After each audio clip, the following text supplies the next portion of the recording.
আমাদের চট্টগ্রামটা হলো সমগ্র পৃথিবীর মুখে এক আবেগ, অনুভূতি, মানবিকতা এবং আন্তরিকতার জায়গা। এই দৃশ্যগুলো পৃথিবীতে শুধুমাত্র আমাদের চট্টগ্রামেই দেখা মিলে।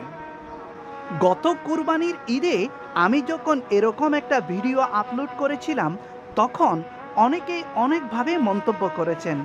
কিন্তু ভাই, আমাদের চট্টগ্রামের মা বাবাগুলো তার আদরের মেয়েকে যখন বিয়ে দেয়, তারপর প্রতিটি এরকম উৎসব আয়োজনে তার মেয়ের জন্য মনটা খুব বেশি কাঁদে এবং তার জন্য কিছু না কিছু নিয়ে উপস্থিত হবে।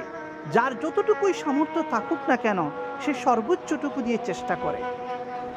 তখন আবার বলবেন শ্বশুর শাশুড়ির জ্বালায় এরকমটা করতে হয়। কিন্তু ভাই, যেই মহিলার বিয়ে হয়ে গেছে আজ থেকে 25-30 বছর আগে, তার শ্বশুর শাশুড়ি তো নেই, সে এখন নাতি নাতনি নিয়েই সময় কাটায়। তার জন্যও তার ভাইয়েরা এখনো পর্যন্ত এরকম খাবার পাঠায়। শুধু কি সেটি, সবার বাসায় আয়োজন থাকা সত্ত্বেও ভাই ভাইয়ের কাছে পাঠায়, চাচা চাচার কাছে পাঠায়। এটা আমাদের চট্টগ্রামের রীতি। তাই তো গর্ব করে বলি, এটা আমার প্রিয় চট্টগ্রাম। শেয়ার করে দেন ভাই।